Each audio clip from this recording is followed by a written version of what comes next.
some Gauteng small bus operators have started gathering outside the Department of Education offices in Johannesburg. The operators are accusing the Education Department of, here in Gauteng, of sidelining them in the multi-million rand scholar transport contracts. They are being backed by the EFF members who are also outside the offices of MEC Panyaza Lesufi, and this is where we find our reporter Malungelo Booi. Malu, good morning to you. And so the gathering behind you has started. For viewers who may have missed the justification for why the EFF has chosen to back these small transport operators, what are the reasons why the EFF is standing shoulder to shoulder with these people? Well, if you recall, Booi, the EFF, one of the things that really has been advocating for over a year or two ago, it's been really fighting for employees. In fact, it has a labor desk in its ranks.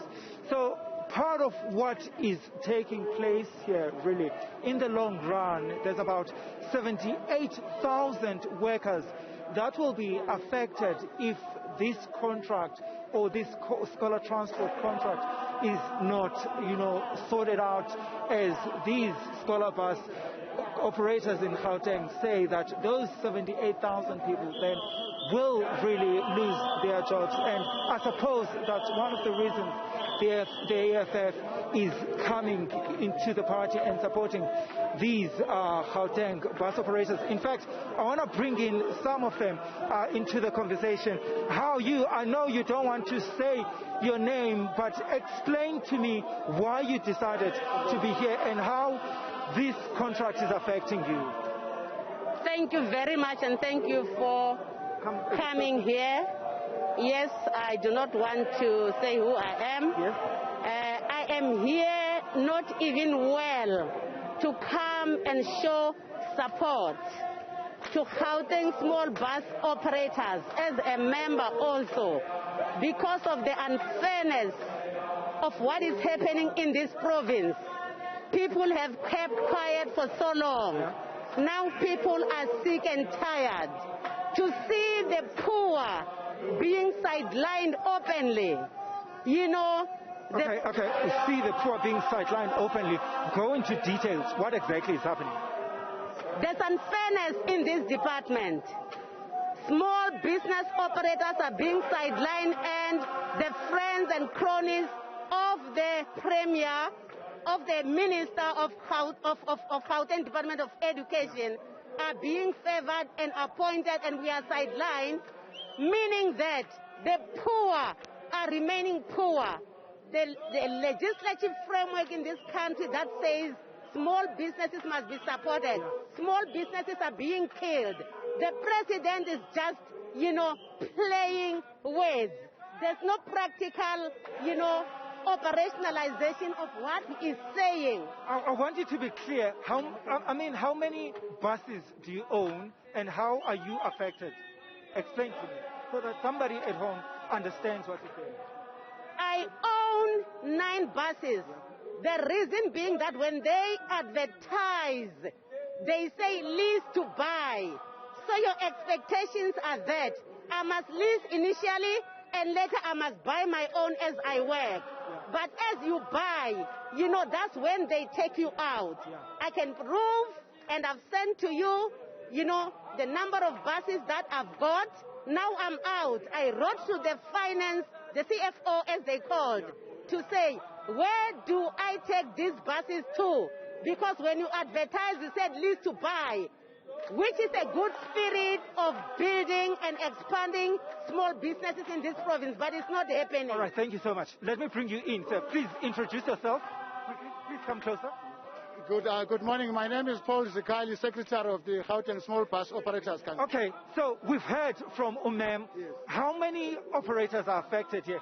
And, how many people are also affected in general in your company? Okay.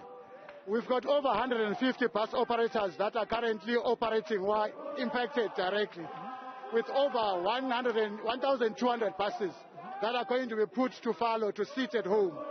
employees, we are talking about over 16,000 employees, indirectly affecting over 100,000 people that are affected because they are fed by these 16,000 employees. So what we mean is that in Gauteng, over 100,000 of our people are going to be hungry as a result of this action. And we're saying we cannot allow it. Where small businesses, where the government is saying this is the time to grow small businesses, to sustain the economy. But we're now killing the same businesses at the expense of a few families. How are they killing these businesses? Explain to me, because I'm not hearing. We've got a few families coming in from KZN, Indian families that are taking the route. People have been awarded over 200 buses in one family, over 500, uncle, cousin, child. That's why when we took it to court, we mentioned a certain people by name. And those people, that's why we won the case, because we are fighting for fairness, to say Gauteng is for everyone. People must fight to sustain their business and sustain their families. Why do you feel you're being sidelined? Is there a political motive here? What? Explain to me. Talk to me. All we can say is, I'm going to quote from the president's speech. Yes. We've got self-centered leadership that is focused on lining up their own pockets. And they are forgetting that this is about the people. We provide services for the people. We are by the people for the people. Ultimately, what do you want to see happening? You're here now. What do you want? We want to see Gauteng run and managed by people from Gauteng. We want to ensure that businesses in Gauteng blossom, not a few businesses growing at the expense of others. But, I mean, if contracts have already been awarded, what are you saying about those contracts? Contracts have not been awarded. Okay. On Friday, the judge ruled the contracts that were issued are invalid, they are illegal. So as we speak right now, we are communicating with the schools. Anyone who supports the new entrant in the schools is actually contravening the law. Okay. Yes. So you hoping to interface with Panyaza Lesufi? What exactly? Ah, I'm hoping that the MEC comes out, because he is the final voice in this department. So he's the one who's going to chart the way forward. And the people must be held accountable who have done this. If he knows about it, then he should come out and say he knows. But if he doesn't, he's got to institute an investigation, and we want accountable and responsible leadership where somebody takes accountability of what is. All right, sir. Thank you so much for your time, Koli. So it's some then of those bus operators here in Gauteng that are actually aggrieved over that multi-million rand contract, which they say really they've been sidelined. So they are hoping to interface with the Gauteng Education MEC Panyaza Lesufi on the right hand. Senior reporter Malungelo Booi, thank you very much for that update.